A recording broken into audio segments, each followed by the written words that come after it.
Rum.azda ekskluziv. Sevinir hanımlar 8 Mart'ta, sevinsin her hanım bu güzel hayatta. Sevip sevilenler şadiman olsun, esası sevgidir bu kainatta. Sevip sevilenler şadiman olsun, esası sevgidir bu kainatta.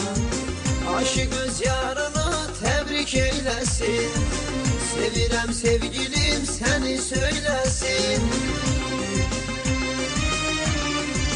Esorhan Production təqdim edir.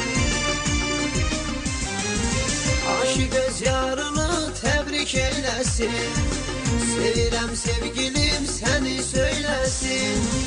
Döyünsün ürəklər her zaman boşa, yaşasın sevenler verip baş başa.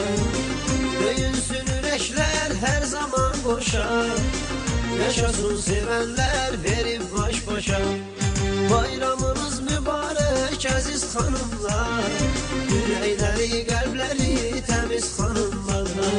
Bayramınız mübarek aziz hanımlar, yürekleri kalpleri temiz hanımlar.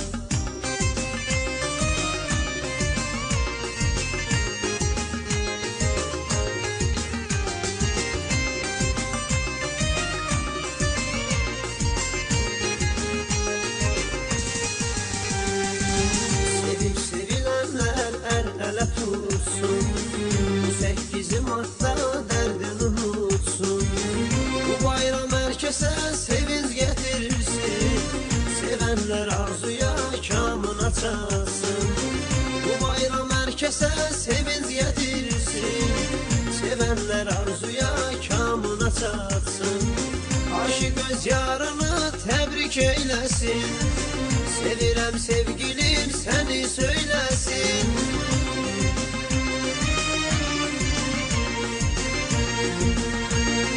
Rum.az Aşık öz yarını tebrik eylesin, sevirem sevgilim seni söylesin.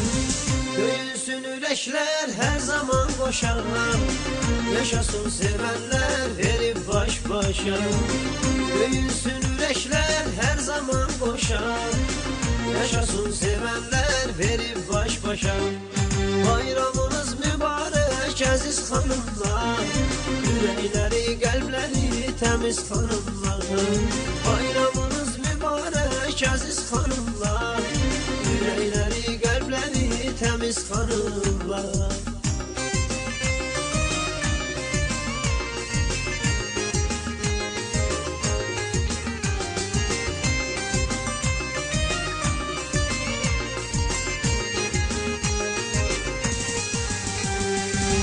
Aşık öz yarını tebrik eylesin, sevirem sevgilim seni söylesin. Döyünsün ürəklər her zaman boşa, yaşasın sevenler verip baş başa.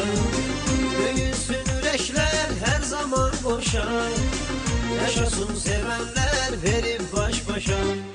Bayramınız mübarek aziz hanımlar, yürekleri kalpleri temiz hanımlar. Bayramınız mübarek aziz hanımlar, yürekleri kalpleri temiz hanımlar. Bayramınız Rum.az mübarek aziz hanımlar, yürekleri